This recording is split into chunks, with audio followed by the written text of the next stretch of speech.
আজ আমরা যে বিষয় নিয়ে আলোচনা করব তা হচ্ছে গাইডেন্স এবং কাউন্সেলিং, অর্থাৎ নির্দেশদান ও পরামর্শ দানের তৃতীয় ইউনিট নিয়ে। তৃতীয় ইউনিটে কি আছে না, তৃতীয় ইউনিট বলছে আমাদের সংগতি বিধান ও অপসংগতি।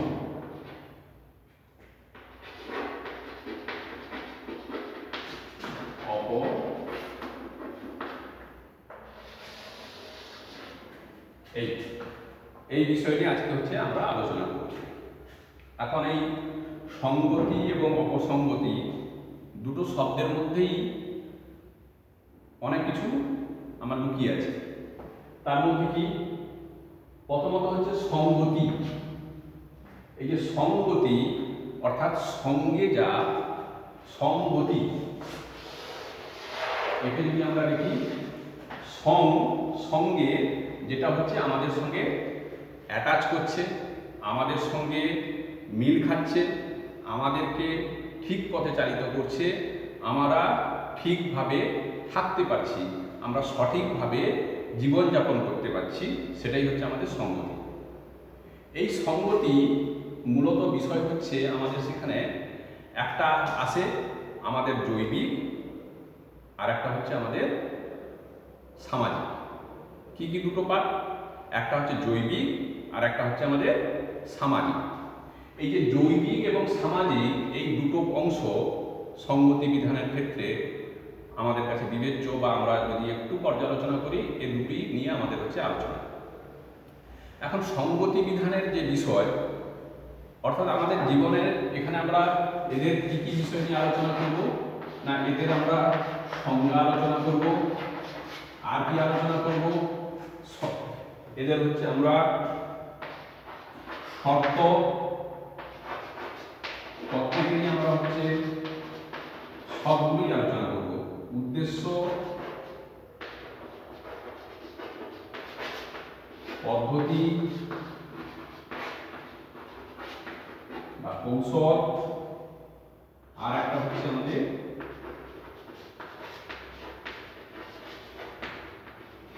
প্রতিকার ও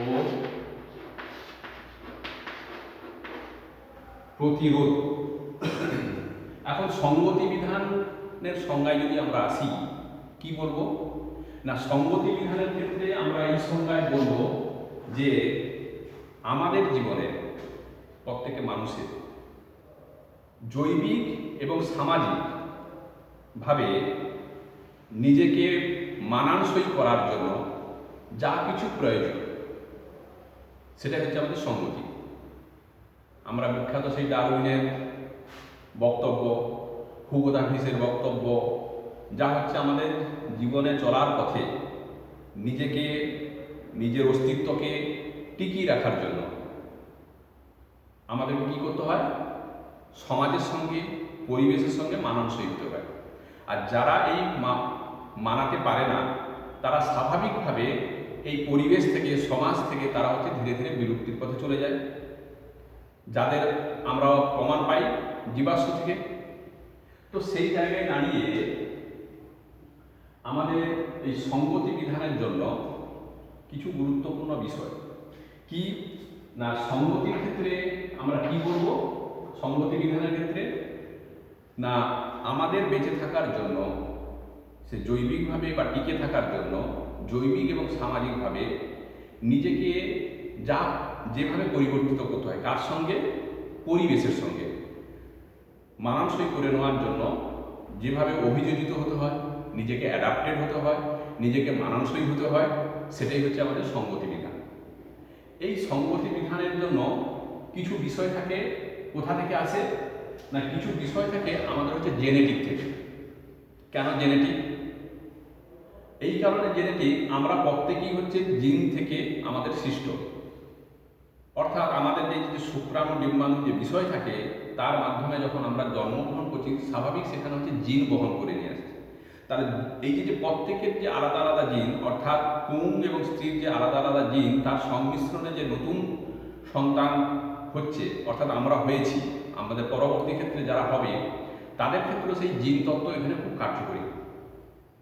দেখা যায় আমি এই যে আজকের ডেটে দাঁড়িয়ে এখানে দাঁড়িয়ে যেভাবে বক্তব্য রাখতে পারছি, আরও আমার থেকে কেউ কেউ আছে এই প্রখর রোদে দাঁড়িয়ে সে কিন্তু তার খুব হাড় খাটানো পরিশ্রম করতে পারে, যেটা আমার দ্বারা সম্ভব নয়।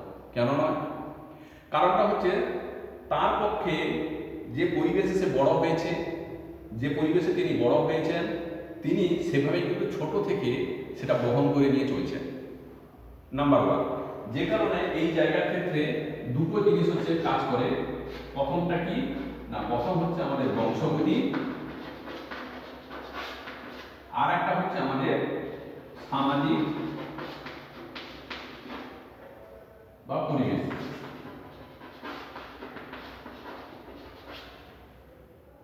এই বংশগতি যেটা বহন করে নিয়ে যায় সেটা আমাদের মধ্যে প্রত্যেকের মধ্যে আছে, যে যার মতো করে।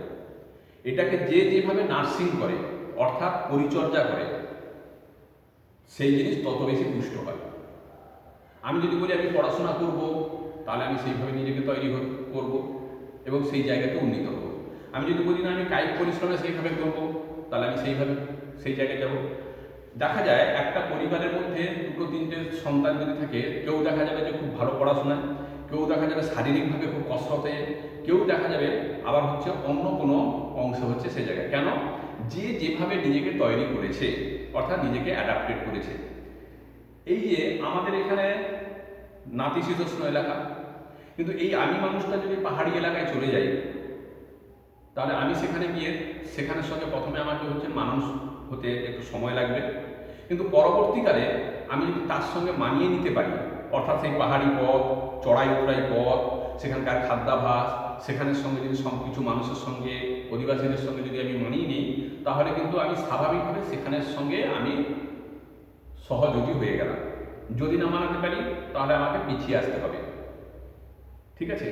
প্রতিটা ক্লাসের ক্ষেত্রে ঠিক তেমনিভাবে আমরা যারা একটার পর একটা ক্লাস উত্তীর্ণ হয়ে আজকের ডেটে তোমরা যে জায়গায় এসেছো, আমিও যে জায়গায় এসেছি, সেটা হয়েছে, সম্ভব হয়েছে কিভাবে না, আমরা একটা ক্লাসের সঙ্গে তার যা মাপকাঠি আছে সেই মাপকাঠিকে উত্তীর্ণ করেছি পরবর্তী সেক্টরের জন্য। তো এই জায়গাটা হচ্ছে আমাদের খুব গুরুত্বপূর্ণ। এর জন্য কি হয়, এর জন্য ব্যক্তিকে বা প্রাণীকে নিজেকে যেমন উপযোগী হতে হয়, ঠিক তেমনিভাবে শুধু নিজেকে হলে হবে না, প্রকৃতিও আমাকে সেইভাবে সহযোগী করে। কোনো কাজ পুরোপুরি নিজের দ্বারা হয় না। আমাদের যে লড়াই হয়, আমাদের যে অভিযোজন হয়, আমাদের যে সংগতি হয়, সেটা মিনিমাম দুটো বিষয়ের সঙ্গে। এক, আমি করব, যার সঙ্গে করতে চাইছি তাকে করতে হবে। তো আমাকে এখানে হচ্ছে সব থেকে যেটা হচ্ছে সমাজের সঙ্গে, পরিবেশের সঙ্গে, এদের সঙ্গে আমাকে করতে হবে। তো এর সঙ্গে আমাকে যদি করতে হয়, তার জন্য আমাকে যেটা গুরুত্বপূর্ণ, প্রথমত হচ্ছে আমাকে দেখতে হবে এখানকার এনভায়রনমেন্টটা কি আছে। এই এনভায়রনমেন্ট কি সেটা বুঝে নিয়ে আমি যদি ঠিকঠাকভাবে করতে পারি, তাহলে আমি সেখানের জন্য অ্যাডজাস্ট করব। আর যদি না করতে পারি, তাহলে কিন্তু আমি এখানে ফেল। স্বাভাবিকভাবে আজকের ডেটে দাঁড়িয়ে বলা হচ্ছে যে বিশ্ব গরম হয়ে যাচ্ছে, পৃথিবী খুব গরম হয়ে যাচ্ছে। কেন হচ্ছে? বলা হচ্ছে অতিরিক্তভাবে জনসংখ্যা বৃদ্ধি। এই জনসংখ্যা বৃদ্ধির জন্য তাদেরকে বাসস্থান, তাদের খাদ্য, তাদের সমসাময়িক আরও কোনো কিছু চাহিদা মেটানোর জন্য আমাদেরকে এই পৃথিবীকে ব্যবহারযোগ্য করে তোলার জন্য বিভিন্ন রকম হচ্ছে। কী করতে হচ্ছে? দেখা যাচ্ছে যে মাল্টিপুল ওয়েতে আমাকে শস্য উৎপাদন করতে হচ্ছে, আমাকে দেখা যাচ্ছে যে ভূমিভাগকে কমিয়ে দিতে হচ্ছে, আমাকে দেখা যাচ্ছে বৃক্ষচ্ছেদন করতে হচ্ছে, আমাকে কি করতে হচ্ছে না, দেখতে পাচ্ছি চোখের সামনে জলাভূমিকে ভরাট করে দেওয়া হচ্ছে। এই যে পার্টগুলো, এই পার্টগুলো করার ফলে কি হচ্ছে, প্রত্যেকটার একটা ব্যালেন্স আছে। তো এই ব্যালেন্সের জায়গায় যখন আমি কারোর উপর একের পর এক আমি হচ্ছে আঘাত করে যাব, একটা সময় পরে কিন্তু সে আর নিতে পারবে না, সেই আঘাতের পাল্টা হচ্ছে সে কিন্তু আঘাত দেবে। সেই কারণে আমাদেরকে দেখতে হবে যে ওখানকার অ্যাটমসফিয়ার কি বলছে, চাহিদা কি আছে, তার সঙ্গে আমি কি সহমত, সহযোগী। যদি সহযোগী হই, যদি তার সঙ্গে একাত্ম হতে পারি, তাহলে আমি টিকে গেলাম। এর জন্য আমাদেরকে সবার আগে আমি যে কথা বলেছিলাম এর প্রিভিয়াস ক্লাসে, যে আলোচনা আমাদের হয়েছিল, যে একটা আদিবাসী এলাকা, সে জায়গাতে যতটা আমি হচ্ছে কার্যকরী হতে হবে, যে হচ্ছে ওই জনজাতির হচ্ছে ভাষাটা জানে, তুলনামূলক হচ্ছে সে হচ্ছে অনেক বেশি কার্যকরী হবে। যে কারণেই হচ্ছে সেই বিখ্যাত উক্তি মাতৃভাষা মাতৃদুগ্ধ সম। কেন না, একটা শিশু প্রথম যাকে কাছে পায় সেটি হচ্ছে তার মা। আর প্রথম যে খাবার খায়, যে খাবারটা খেয়ে অনেকদিন সে সুস্থ থাকতে পারে অন্য খাবার না খেয়েও, সেটা হচ্ছে মায়ের দুধ। তো সেই কারণে এই ভাষা হচ্ছে সেখানে গুরুত্বপূর্ণ। আমি যত বেশি তার ভাষা বলতে পারবো, তার মতো করে বলতে পারবো, তত বেশি সে আমার আপন হবে এবং আমার দেওয়াটা তার কাছে নেওয়াটা অনেক সহজ হবে, সহজ থেকে সহজতর হবে। তাহলে এই যে দেওয়া নেওয়ার বিষয়, এই দেওয়া নেওয়ার বিষয়টা নির্ভর করছে দুটোর উপরে, দুজনের উপরে। এক, যিনি দিচ্ছেন, অন্যজন হচ্ছে যিনি নিচ্ছেন। উল্টো ক্রমে যিনি নিচ্ছেন তিনিও কতখানি হচ্ছে আমাকে দিতে পারছেন সেটাও আমাকে দেখতে হবে, আমি তার জিনিসটা নিতে পারছি কিনা। তাহলে দুজনের মধ্যে এই যে বিধান, এই যে সঙ্গতি, এই যে মিল, এই যে আমাদের মধ্যে একটা একাত্মতা, এই জিনিস কিন্তু আমাদের এডুকেশনের ক্ষেত্রে, শিক্ষার ক্ষেত্রে, বেড়ে ওঠার ক্ষেত্রে খুবই গুরুত্বপূর্ণ। আজকের ডেটে খুব মনে আছে নিশ্চয়ই, বা তোমরা প্রত্যেকেই লক্ষ্য করো এই জিনিস, যে একটা প্রাইমারি স্কুলে ছাত্রছাত্রী এক সময় ছিল, আমিও এক সময় সেরকম স্কুলে এমনি সাদামাটা প্রাইমারি স্কুলেই পড়াশোনা করেছি। আর তার পাশে যদি একটা টাইওয়ালা স্যুট আছে, এদিকে পায়ে শু আছে, ব্যাজ লাগানো আছে, এরকম একটা স্টুডেন্ট যদি সেই জায়গায় যায় স্কুলে, তাহলে স্বাভাবিক এই দুজনেই কিন্তু শিক্ষার্থী, দুজনেই শিক্ষা গ্রহণ নিতে যাচ্ছে, কিছু আয়ত্ত করতে যাচ্ছে। সেখানে দুজনের প্রথমেই হচ্ছে তাদের এই বেশভূষার ক্ষেত্রে, তাদের চলনের ক্ষেত্রে, তাদের হচ্ছে এই যে গ্রহণের প্রাথমিক যে স্টেজ, পেহেলি দর্শনধারী জায়গাটা, সেই জায়গায় যদি ডিফারেন্স, তখন দুজনের মধ্যে হচ্ছে একটা দূরত্ব তৈরি হয়। যে কারণে পরবর্তীকালে সার্বজনীন শিক্ষা ব্যবস্থার কারণে, শিক্ষাকে মৌলিক অধিকারের আওতা থাকার কারণে সেখানে কী করা হলো, ছোট শিশুদেরও যারা প্রাইমারি সরকারি ব্যবস্থাপনার মধ্যে দিয়ে চলছে, তাদেরকেও হচ্ছে সেরকমভাবে ইউনিফর্ম করা হলো, তাদের জন্য মিড ডে মিল হলো, তাদের জন্য বইপত্র দেওয়া হলো, তাদের জন্য হচ্ছে আরও অনেক কিছু সুবিধে দেওয়া শুরু হলো। ফলে কি হলো, ওই যে কনভেন্ট স্কুলে কিংবা হচ্ছে ইংলিশ মিডিয়াম স্কুলে যে শিক্ষার্থীটি তার পারিবারিক অর্থনৈতিক কারণে সে যেতে পারছে, আর যে যেতে পারছে না, কারণ আমাদের লক্ষ্য হচ্ছে সার্বিকভাবে শিক্ষাদান করা, সমাজের সর্বস্তরের মানুষের কাছে শিক্ষাটাকে পৌঁছে দেওয়ার জন্য এই যে সার্বজনীন শিক্ষা ব্যবস্থা, এই শিক্ষা ব্যবস্থার কারণে কিন্তু পরবর্তীকালে ধীরে ধীরে হচ্ছে স্টেপ নিয়ে আমাদের উন্নতি হয়েছে। যখন হয়েছে তখন দেখা যাচ্ছে একটা বড় অংশ হচ্ছে আমাদের এই সরকারি ব্যবস্থাপনার সঙ্গে সার্বজনীন শিক্ষা ব্যবস্থাপনার সঙ্গে হচ্ছে সহযোগী বা হচ্ছে একাত্ম হতে পেরেছে। তাহলে এই একাত্ম হওয়ার জন্য কে বা কারা হচ্ছে থাকে, এই তোমাদের মতো আগামী দিনে যারা শিক্ষক হবে, আর হচ্ছে এই যে যখন আমরা আছি, তো এদেরকে টিচার হতে গেলে তাহলে আমি সেই কথাই একটা বলে যে সঙ্গতি বিধানের জন্য সব থেকে বড় কথা হচ্ছে আমাকে গণতান্ত্রিক মনোভাব নিতে হবে, আমাকে গণতান্ত্রিক মনোভাব নিতে হবে। গণতান্ত্রিক মনোভাব কেন না, প্রথমত হচ্ছে আমাদেরকে, আমি যখন অ্যাজ এ টিচার হিসাবে রোল প্লে করবো, আমি কোনো সময়ের জন্য কার কতখানি বাড়িতে অর্থ আছে সে জিনিস দেখব না, কার কতখানি অর্থ আছে সে জিনিস দেখব না। আমার কাছে মানদণ্ড হবে যে আমার শিক্ষার্থী, এটাই আলটিমেট। নাম্বার 2, কে কতখানি হচ্ছে দেখতে সুন্দর সেটাও আমার কাছে বিবেচ্য নয়। কারণ কি, আমি সবারকে শিক্ষা দিতে চাই, আমি সবার সঙ্গে তাদেরকে পরিপূর্ণতা আনতে চাই। আমাদের মধ্যে প্রত্যেকেই আছে, সমস্ত কিছু আছে, কিন্তু সেটাকে আমরা হচ্ছে বহিঃপ্রকাশ ঘটাবো বিভিন্নভাবে।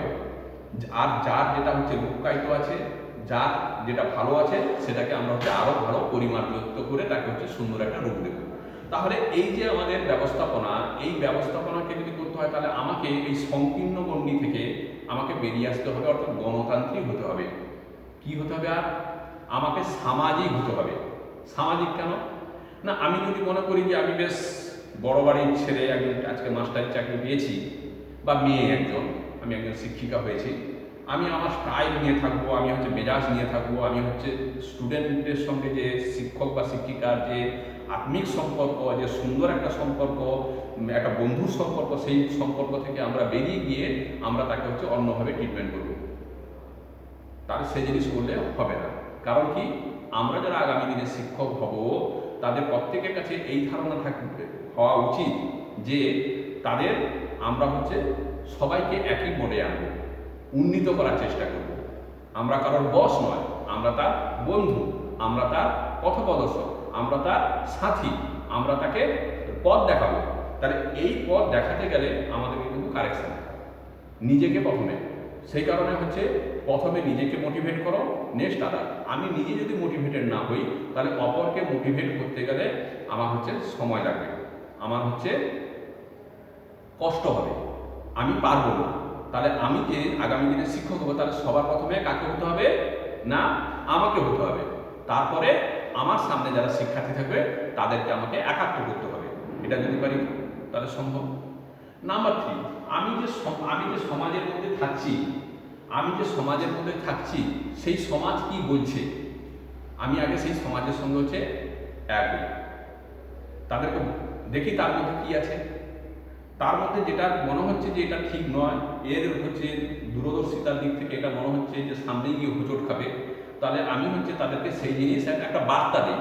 আমি প্রথমত বলে নিই এখানে, নির্দেশ দান, পরামর্শ দান কোনো জায়গাতে কোনো সময়ের জন্য আমরা চাপিয়ে দেব না। আমরা আলোচনা করব, তাকে বোঝানোর চেষ্টা করব এবং তাকে আমি ফলো করে তার বিষয়টাকে আমরা কারেকশন মোডে আনবো।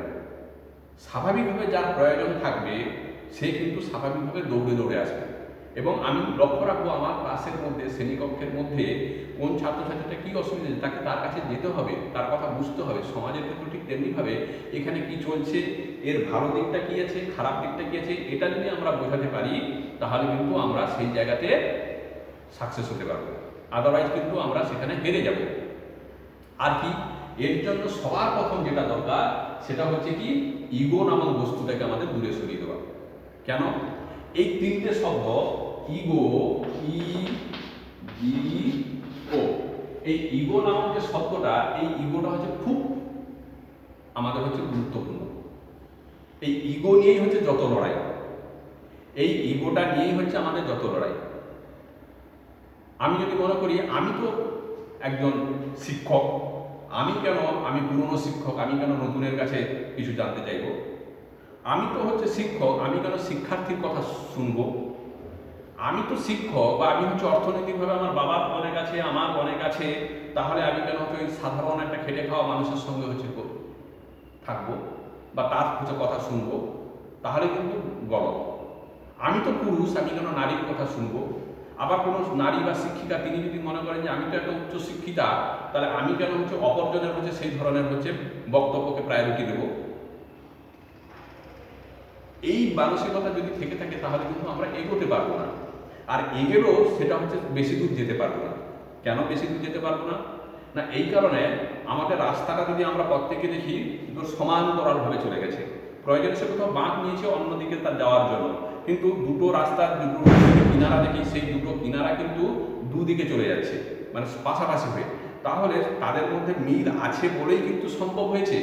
ঠিক তেমনিভাবে আমরা আমাদের মধ্যে মনের দিক থেকে, চেতনার দিক থেকে, চিন্তার দিক থেকে আমরা যদি নিজেদেরকে কারেকশন মোডে আনি, আমরা আমাদের নিজেদের যদি অনড় মনোভাব থেকে সরে আসি, তাহলে কিন্তু সম্ভব একটা সুন্দর দেশ, সুন্দর জাতি, সুন্দর শিক্ষাক্ষেত্র, সুন্দর একটা পৃথিবী দেওয়া।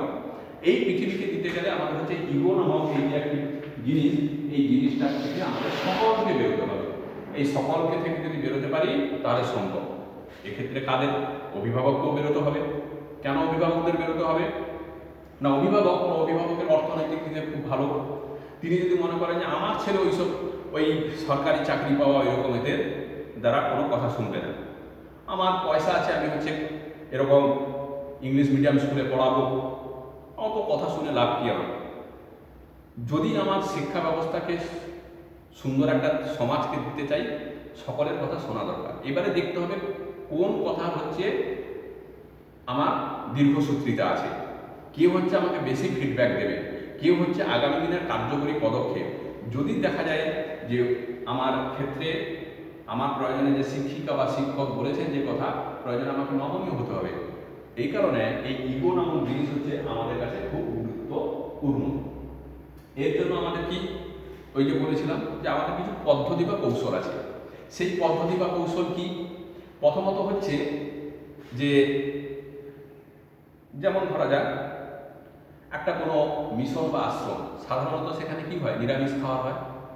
আমি যদি মনে করি যে ওইখানের সঙ্গে আমি যাব, ওখানের সঙ্গে আমি যুক্ত হব, তাহলে আমাকে কিন্তু সেই মানসিকতা গড়ে তুলতে হবে। আবার ওই মিশন বা আশ্রমের যারা প্রতিষ্ঠানের যারা কর্তা আছেন তাদেরকেও বুঝতে হবে যে প্রথম এই সন্তানটি যিনি আসছে বা যে আসছে সে হচ্ছে একটা পরিবেশ থেকে আসছে। এত হয়তো সে সকালে আগে বাড়িতে হচ্ছে 7টার সময় ঘুম থেকে উঠতো, আর মিশন আশ্রমে হয়তো দেখা যায় 5টার সময় ঘুম থেকে হয়। তাহলে ধীরে ধীরে তাকে আমাকে হচ্ছে সিস্টেমের সঙ্গে আমাকে যুক্ত করতে হবে। প্রথম দিনই তাকে কঠিন শাস্তি, প্রথম দিনই তাকে বকাঝকা, প্রথম দিনই হচ্ছে তাকে হচ্ছে কোনো তার অভিভাবকদেরকে ডেকে পাঠানো। এই জিনিস যদি আমরা করতে থাকি তাহলে কিন্তু ওই যে শিক্ষার্থী বা ওই যে নতুন একজন ভবিষ্যৎ, তাকে যদি আমি ঠিকঠাকভাবে কিন্তু বার্তা দিতে পারবো না, সে ভুল বার্তা নিয়ে সে কিন্তু চলে যাবে। আবার যে ছাত্র বা শিক্ষার্থীটি আসছে সেই শিক্ষার্থীকেও সেইভাবে ধীরে ধীরে নিজেকে অ্যাডাপ্টেড হতে হবে যে আমি এখানে এসেছি, আর 5 জনে যেটা করছে নিশ্চয়ই সুন্দরের জন্য, ভালোর জন্য যেটা করা হচ্ছে, তাহলে সেটার সঙ্গেও আমাকে হচ্ছে সহমত হতে হবে, সহকর্মী হতে হবে, সহযোগী হতে হবে। এই যে সিস্টেম, এই সিস্টেম কোনো সময়ের জন্য কোনো একা একা রান করে না, সিস্টেমকে রান করাতে হয়।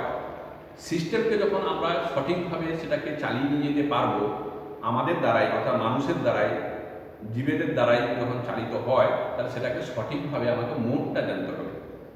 এখন কেন এটা সব ক্ষেত্রে, শুধুমাত্র শিক্ষা ক্ষেত্রে না, আমার পরিবারের ক্ষেত্রেও আমাদের কাছে খুব গুরুত্বপূর্ণ। এই কারণে পরিবারের কাছে খুব গুরুত্বপূর্ণ, আজকে মনে হয় যে আমার শিশু বা সন্তান, ছেলে কিংবা মেয়ে আমার কাছে আদর করেছে বাবা বা মা, আজ হচ্ছে আমি হচ্ছে তুমি আজকে আমাকে হচ্ছে কিছু একটা ভালো খাবার খাওয়াবে। আমার মনে হয়েছে যে ওদের কথা আমি কেন শুনবো? কিন্তু আমি যদি একজন সহনশীল মানুষ হই, আমি যদি, কারণ আমি আগের দিনের এতে বলেছি যে পরিবার হচ্ছে প্রথম হচ্ছে শিক্ষাঙ্গ, সেখান থেকেই কিন্তু শুরু বা সূচনাটা হয়। তাহলে সেখানে যদি আমি সঠিকভাবে দিশা দেখাতে পারি, তাহলে সেখানে কিন্তু আমার একটা প্রথম ধাপ বা প্রথম ধাপ হচ্ছে আমরা সুন্দরভাবে গড়ে দিলাম। তাহলে ওই সন্তানটি আজকে যখন আমার কাছে আদর করেছে অনেক এতে করে, তাহলে আমাকে করতে হবে যে ঠিক আছে, ওর এটা আজকে যদি না সম্ভব হয়, অন্য কোনো দিন আমি ওকে প্রয়োজনে ওর আবদারটাকে মেটাবো বা ওর দাবিটাকে হচ্ছে মেনে নেব। নিশ্চয়ই তোমাদের অনেকের মনে আছে, মাধ্যমিকে যদি তুই ভালো রেজাল্ট করিস তোকে আমি কিন্তু ঘড়ি কিনে দেবো, এরকম অনেকেরই আছে। আবার কাউকে বলে তুই যদি এইচএসে ভালো করিস তোকে আমি মোবাইল কিনে দেবো। কারণ কি, তিনি বলছেন তুমি একটা টার্গেট অ্যাচিভ করো, তাহলে আমি তোমার সঙ্গে সহমত, তোমার হচ্ছে এই দাবিকে আমি মেনে নেব। এগুলো হচ্ছে একে অপরের প্রতি সহযোগী হওয়া, তাকে হচ্ছে বিভিন্নভাবে চার্জ করা, তাকে বিভিন্নভাবে হচ্ছে আমাকে এগিয়ে নিয়ে যাওয়া। এই তো গেল আমাদের সবই হচ্ছে সঙ্গতির ক্ষেত্রে। এখন অপসঙ্গতি যদি আসে, এই যে অপসঙ্গতি, এই অপসঙ্গতি যদি আসে কি হবে? অপসঙ্গতি কি জিনিস? সঙ্গতি যেগুলো, অর্থাৎ সহমত যদি না হই, অভিযোজিত যদি না হতে পারি, আমার সঙ্গে যদি না ম্যাচ করে, তখনই আমার মধ্যে কি হয়? মানসিক বিকার হয়। আমি চাইলাম আজকে হচ্ছে মাংসটি খাবো, কিন্তু আজকে বাড়িতে দেখা গেল যে কোনো কারণে হোক না কেন হচ্ছে আলু সেদ্ধ আর ডাল ভাত হয়েছে। কেন হবে না আজকে? এই যে কারণ হতে পারে, আমি তোমার কাছে মাধ্যমিকে আমি তোমার পেছনে 5খানা টিউশন দিয়েছি, যা হয় অভিভাবকদের, তোমাকে কোথায় আমি বাকি রেখেছি? টিউশনে আমি তোমাকে করে দিয়েছি, তুমি যখন যেটা চেয়েছো করেছি, তোমার কেন এটা হবে না? তখন কি হয়? ও পাশে যাকে বলছি তারও হচ্ছে মানসিক বিকারগ্রস্ত হয়, সে একটা অপরাধ বোধে ভোগে। আর যিনি বলছেন, অর্থাৎ অভিভাবক বা শিক্ষক শিক্ষিকা যিনি হোক না কেন, তার মধ্যেও একটা অপরাধ বোধ জাগে বা মানসিক হয় যে আমি পারলাম না, আমার দ্বারা হলো না, আমার সন্তানরা কিছুই হলো না। এই যে জায়গা থেকে, অর্থাৎ একটা নির্দিষ্ট মানের থেকে যখন জায়গায় পৌঁছতে না পারি, সেই থেকে যখন আমাদের মধ্যে কোনো বিকার হয়, আমাদের মনের মধ্যে মানসিক যখন আমাদের কোনো অসুবিধে তৈরি হয়, সৃষ্টি হয়, তখনই কিন্তু আমাদের মধ্যেই অপসঙ্গতি নামক বিষয়টা হচ্ছে কাজ করে। তাহলে এটার জন্য কী করতে হবে? প্রথমত এটার জন্য হচ্ছে আমাদের চাওয়া পাওয়ার মাত্রাটাকে একটু নিয়ন্ত্রণ করতে হবে প্রথম দিক থেকে। কেন? প্রথমত আমাকে নিজেকে আত্মমূল্যায়ন করতে হবে, আমি কি পারি, ওই যে ছেলেটি বা মেয়েটি যে হচ্ছে মহাকাশে গেছে, আমি তার মতো কি পারি? যদি না পারি, আমার মূল্যায়ন, আত্মমূল্যায়ন এখানে হচ্ছে সেলফ ক্রিটিসাইজ এবং হচ্ছে সেলফ রিয়ালাইজেশন খুব গুরুত্বপূর্ণ। কেন সেলফ ক্রিটিসাইজ বললাম? প্রথমত আমি কি পারি। যদি মনে হয় যে আমি হচ্ছে রান্না করতে পারি, যদি মনে হয় যে আমি হচ্ছে এতদূর এই জিনিসগুলো এই বিষয়গুলোর উপর পারি, তাহলে যেগুলো ভালো পারি সেগুলোকে আমি চর্চা করি, যেগুলো কম পারি সেগুলো হচ্ছে চর্চা করে আরেকটু ভালো করার চেষ্টা করি। আর ওই যে বললাম, আমার মনে হচ্ছে আমি হচ্ছে আকাশে যাব, কিন্তু আমার আকাশে যাওয়ার সেই সামর্থ্যের ক্ষেত্রে অনেক প্রতিবন্ধকতা। তাহলে আমাকে আকাশে না হলেও আমি হচ্ছে গাড়িতে যাতে যাতায়াত করতে পারি বা গাড়ি পর্যন্ত যেতে পারি, আমাকে সেই চিন্তা রাখতে হবে। কেন বললাম? না হলে আমার ওই আকাশ যদি থাকে আর আমার যদি বাস্তব আর এক কথা বলে, তাহলে কিন্তু আমার মধ্যে এই যে দোটানা শুরু হবে, আমি মানিয়ে নিতে পারবো না, তখনই কিন্তু আমি পিছিয়ে পড়বো। মানে এগোতে তো পারবো না, উপরন্তু আমি হচ্ছে ধীরে ধীরে পেছনে থাকবো। কেন? আমি পারলাম না, আমি হতাশাগ্রস্ত হতে থাকবো। তখন আমি নিজেকে পিছনের সারির একজন ভেবে আমি নিজেকে হচ্ছে কি করবো, অবসাদে ভুগতে থাকবো। এই যে মানসিক অবসাদ, এই অবসাদ হচ্ছে খুব গুরুত্বপূর্ণ। আর যে কারণেই আমি যে কথা বলেছিলাম সেটা হচ্ছে এই যে আত্মমূল্যায়ন, একটা হচ্ছে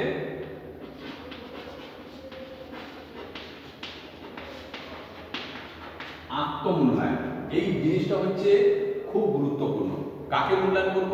নিজেকে মূল্যায়ন করব। কেন? আমি যেটা পারিনি, কিসের জন্য পারিনি? আমি সময় দেইনি, আমার পারিবারিক কোনো অসুবিধে, না আমার যেখানে যাই সেখানে কোনো তাহলে আমি যদি এটা চর্চা করে থাকি না আমার দিক থেকে বেশি সমস্যা, তাহলে আমি কিন্তু সেই নিজের সমস্যাটাকে আগে হচ্ছে দূর করার চেষ্টা করব। আমার বাড়িতে এত টাকা, আমি কারোর সঙ্গে মেলামেশা করবো না সেভাবে, এটা যদি আমার সমস্যা তাহলে আমাকেই মেটাতে হবে। তাহলে এই সমস্যা নিরসনের জন্য আমাকেই প্রথমে উদ্যোগী হতে হবে। এর জন্য যে কারো কথা জরুরি সেটা হচ্ছে আত্মমূল্যায়ন, সেলফ রিয়ালাইজেশন, সেলফ ক্রিটিসাইজ। যদি আমি উপলব্ধি করতে পারি, যদি আমি নিজেকে হচ্ছে চর্চার মধ্যে আনি, তবেই কিন্তু আমি অপরের সঙ্গে যে জায়গাটা আমার লিকেজ আছে সেটাকে আমি হচ্ছে সংশোধন করার চেষ্টা করব। আর যদি আমি সংশোধন করতে পারি তাহলে আমি হচ্ছে ফিট, যদি না সংশোধন করতে পারি তাহলে আমি হচ্ছে হারার দলে চলে যাব। কিন্তু আমরা তো হারতে আসিনি, আমরা কি করতে এসেছি? নিজেকে জিতাতে এসেছি, নিজেকে বিজয়ী হিসাবে দেখতে এসেছি। তাহলে বিজয়ী হিসাবে দেখতে গেলে আমাদের যে জিনিস করতে হবে সেটা হচ্ছে আমাদের খুব গুরুত্বপূর্ণ। নিজেকে বিজয়ী হিসেবে দেখাতে গেলে সেই যে দুটো বললাম, এক হচ্ছে ইগো ত্যাগ করতে হবে, আর হচ্ছে আমাদের নিজেকে উপলব্ধি করতে হবে আর মূল্যায়ন করতে হবে। আমার মনে হতে পারে আমার তো বয়স আজকে 30 হয়ে গেল, একটা দেখা গেল ছোট্ট শিশু বা একটা খুব গরিব মানুষ, কিংবা আমার কোনো সহকর্মী, আমাকে একটা ছোট সহকর্মী আমাকে বলেছে, আমার থেকে বয়সে ছোট, যে এইটা করা উচিত। তাহলে এই করাটা যদি আমি যদি না মনে করি যে ওর কাছ থেকে কেন নেবো, ওরা তো আমার থেকে ইকোনমিক্যালি পিছিয়ে, দেখার দিক থেকে পিছিয়ে, বয়সের দিক থেকে পিছিয়ে, বয়স একটা যা সংখ্যা তত্ত্ব। তাহলে আমি কেন তার কাছ থেকে নেব? আমি তার কাছ থেকে নিতে চাইলে আমাকে কি করতে হবে? আমি তার কাছ থেকে নিতে চাইলে প্রথমত আমাকে করতে হবে যে শিক্ষা সবার কাছ থেকে নেওয়া যায়। শিক্ষার জন্য বিরাট বড় পৃথিবী আছে, এটা যে দেবে আমাকে মূল্য বিচার করতে হবে, এটা কি আমার দিকে, তাহলে যদি হয় আমি এটাকে নেব। যদি মনে হয় যেটা যে ভাই তুমি এই কথা বলেছো, এটা কিন্তু এইভাবে করলে কেমন হয়, যে কারণে আমাদেরকে হচ্ছে কি হতে হবে? গণতান্ত্রিক হতে হবে। যে কারণে আমাদের ওই যে ইগো, এই ইগোটাকে দূরে সরিয়ে আমাদেরকে এগোতে হবে। আর যত বেশি আমরা এটাকে দূরে সরাতে পারবো, যত নিজেকে আপডেট করতে পারবো, আজকে ডেটে মনে হতে পারে একজন 50 বছরের শিক্ষক, তিনি যদি মনে করেন আমরা তো সেই কবে পড়েছিলাম, এই সমস্ত কিছু ছিল না, এইসব স্মার্টফোন, কম্পিউটার, এইসব নেট, এইসব হোয়াটসঅ্যাপ, এইসব টুইটার, এইসব ইমেল, এগুলো তো ছিল না, ঠিকই কথা। কিন্তু আজকের ডেটে দাঁড়িয়ে সময়ের সঙ্গে সঙ্গে প্রযুক্তি আমাদের কাছে বিশ্বকে হাতে তুলে দিয়েছে। তাহলে বিশ্বকে যেখানে হাতে তুলে দিয়েছে, আমি দেখতে পাচ্ছি এটাতেই হচ্ছে আজকের দিনে আমার কাছে হচ্ছে অনেক কিছু খুব সহজে হয়ে যাচ্ছে, যেগুলো আমার দরকার। তাহলে এই দরকারি বিষয়টাকে আমাকে সমাধানের জন্য, আমাকে নিজেকে এগিয়ে নিয়ে যাওয়ার জন্য যদি মনে হয় যে আমাকে এইটুকু শেখা দরকার, আমার শিখতে অসুবিধে নেই। তার জন্য প্রয়োজনে সে ছোট হতে পারে, সমবয়সী হতে পারে, যিনি পারেন, যিনি জানেন, যিনি এর ক্ষেত্রে পারদর্শী, আমার নিজেদের জায়গায় যেটা আছে, তাহলে তার সাহায্য নিতে আমরা কোনো সময়ের জন্য ইগোতে নয়, আমরা বরং অনেক হচ্ছে অগ্রণী হব, অনেক বেশি সহযোগী হব, অনেক বেশি সহমর্মী হব, অনেক বেশি আমরা হচ্ছে একযোগে সেই বিষয়টাকে নিজে আয়ত্ত করার চেষ্টা করব। যদি আয়ত্ত করতে পেরেছি তাহলে আমি সাকসেস। আর এই সাকসেসই হচ্ছে একজন মানুষকে সমাজের ক্ষেত্রে, যে কোনো জায়গার ক্ষেত্রে তাকে হচ্ছে এগিয়ে নিয়ে যায়। যত বেশি আমি অ্যাডাপ্টেড হতে পারবো, যত বেশি হচ্ছে অভিযোজিত হতে পারবো, যত বেশি আমার মধ্যে আমাদের সময় নিরিখে আমি নিজেকে একাত্ম করে ফেলতে পারবো, নিজেকে আপডেট করতে পারবো, নিজেকে পরিপূর্ণ করতে পারবো, তত বেশি আমি হচ্ছে আমার অস্তিত্ব টিকিয়ে নিয়ে যাব। নিশ্চয়ই তোমরা প্রত্যেকে দেখেছো যে এডুকেশনের ক্ষেত্রে আজকের দিনে কি হারে চেঞ্জ হয়ে যাচ্ছে। আগে যে গুরুমশাইরা কি হারে শিক্ষক ছাত্রছাত্রীদেরকে মারতেন, আগে হচ্ছে দেখা যেত একজন গুরুমশাই আর ওদিকে হচ্ছে অসংখ্য ছাত্র, কিন্তু আজকের দিনে সেই জিনিস নাই। আজকের দিনে বলা হচ্ছে যে শিক্ষক ছাত্রের অনুপাত অনেক কমিয়ে আনা হচ্ছে। কেন? যাতে অধিক একটা নির্দিষ্ট মানে সংখ্যার ছাত্রছাত্রীদেরকে শিক্ষক বা শিক্ষিকা হচ্ছে নজরদারি করতে পারেন। আর কি বলা হচ্ছে না, শিক্ষক বা শিক্ষিকা ছাত্রছাত্রীদের চাহিদা অনুযায়ী তাদের কি আছে, কি তাদেরকে আরও পরিপূর্ণ করে তোলা যায়। কারণ আমাদের সরকার, আমাদের সমাজ চাইছে একটা পরিপূর্ণ সফলতার একটা শিখরে পৌঁছতে। আর আমাদের মতো দেশে মানব সম্পদের কোনো অভাব নেই, শুধু আছে কি সঠিকভাবে সঠিক পথে তাকে পরিচালনা করা। তাহলে এই যারা করবে, এক হচ্ছে অভিভাবক আর হচ্ছে শিক্ষক শিক্ষিকা, তাদেরকে হচ্ছে সঠিকভাবে নিজেদেরকে আপডেট হতে হবে, নিজেদেরকে গড়ে তুলতে হবে, তাই না? যদি আমি না রূপ দিতে জানি, রূপ দেওয়াটা শিখি, তাহলে আমি রূপ দেবো কি করে? আমি সে কারণে যে কুমোর হন তাকে কিন্তু শিখতে হয় যে কোন পাত্রে কোন জিনিসের কি ধরনের হচ্ছে রূপ হয়। তাকে যদি সেজে, তাহলে ওই যেমন জানা সঙ্গে কিভাবে করতে হয় সেটাও যদি তিনি পারেন, নিশ্চয়ই পারেন। যে কারণে হচ্ছে কুমোররা এত সুন্দর সুন্দর মূর্তি, এত সুন্দর সুন্দর পাত্র তৈরি করেন, এত সুন্দর সুন্দর প্রতিমা আমাদের কাছে হচ্ছে আমাদের সামনে হচ্ছে উপস্থাপন করেন। ঠিক তেমনিভাবে শিক্ষক হচ্ছেন সমাজ গড়ার একজন কারিগর, শিক্ষক শিক্ষিকারা হচ্ছেন সমাজ গড়ার কারিগর।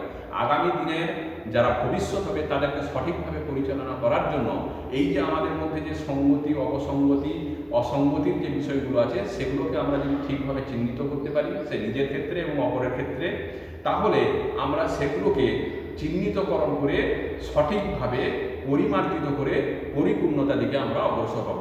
তার জন্য কি দরকার? তিনটে জিনিস মূলত। এক হচ্ছে ইগোকে দূরে সরাতে হবে, নাম্বার 2 আমার হচ্ছে সেলফ রিয়ালাইজেশন, আত্ম উপলব্ধি করা দরকার,